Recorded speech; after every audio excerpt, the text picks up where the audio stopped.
All right, let's break down the homelessness crisis happening right now in Massachusetts. In just the next few minutes, we're going to dig into the data, understand the scale of the problem, look at the state's really unique response, and then explore a new strategy that, well, it could change everything. So let's start with the number that really defines the scale of this crisis. On any given night in Massachusetts, you've got almost 18,000 men, women, and children experiencing homelessness. Now that's a huge, staggering figure, so let's put it into a little more context. And here's how Massachusetts stacks up against the rest of the country. The state's rate of homelessness is about 26 people for every 10,000 residents. As you can see, that's way higher than the national average. In fact, this puts Massachusetts 7th highest in the entire nation, which really makes this a crisis of national significance. Now here's the crucial point. This isn't some static problem. The numbers we're seeing today are part of a trend that's been getting worse, especially over the last few years. Just take a look at this timeline. Back in 2022, the number was just under 16,000. But by 2023, it had jumped to almost 18,000. That's a shocking 13% increase in just 1 year.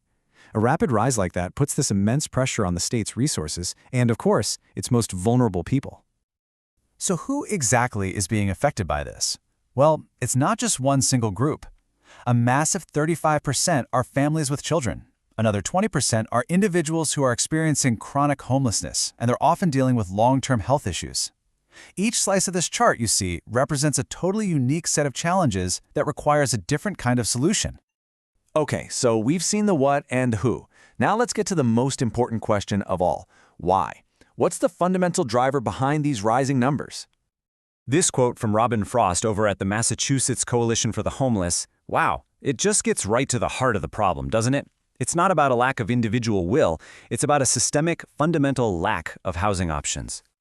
And at its core, the problem is economic. There's a severe lack of affordable housing. With housing costs almost 7% higher than the national average, the market has just outpaced what so many residents can afford. A single financial setback, that can be enough to tip the scales. So, faced with this crisis, how does the state respond? Well, Massachusetts actually has some pretty unique policies and programs in place that are designed to help. Let's see how they work.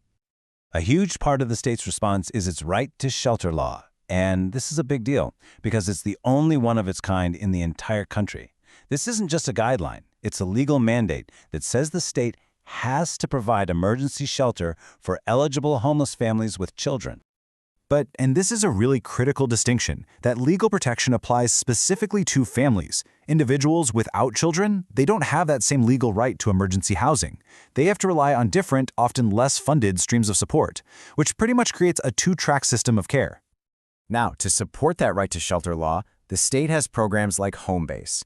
This is all about prevention. The goal is to stop families from ever needing to enter a shelter in the first place by providing up to $10,000 in flexible financial aid. I mean, this money could be an absolute lifeline, covering everything from a security deposit to overdue utility bills. But even with these systems in place, the numbers are still rising. And that has led to a real paradigm shift, a new philosophy that advocates believe could be a permanent solution. The Massachusetts Housing and Shelter Alliance puts it pretty plainly. Look, emergency shelters are a critical safety net, right? They're a short-term intervention, but they are not a long-term solution. To actually end homelessness, you need a different approach. And that approach is called housing first. It pretty much flips the traditional model on its head. So instead of asking people to solve all their problems before they can get housing, this strategy says housing is the solution. It provides that stable foundation first, so that people can then work on other challenges, like employment or health. It's really a simple two-step process. First, get someone into a home. Move them directly from the street or a shelter right into their own permanent housing. Second, provide wraparound support. And this isn't mandatory. These are voluntary services that are offered to help with health, finding a job, or really anything else they might need to stay housed. And you know what? This isn't just some theory. It's getting real results in Massachusetts. Since 2006, state programs using this model have housed over 2,100 people. And it's not only more humane, it's actually more efficient. It saves taxpayer money by cutting down on expensive emergency services, and it leads to real, measurable drops in chronic homelessness. So, we've seen the numbers, the causes, the state's response, and this really promising new strategy. Where does that leave us? What is the path forward from here? And that brings us to the final crucial question. The crisis is getting worse, and the traditional shelter system is under an immense amount of strain. We have a model on housing first that has proven results. So, is this philosophy, which treats housing as a basic right and the very first step to recovery, is that the key to finally ending homelessness in the Commonwealth? Well, that's the question that advocates and policymakers are wrestling with right now.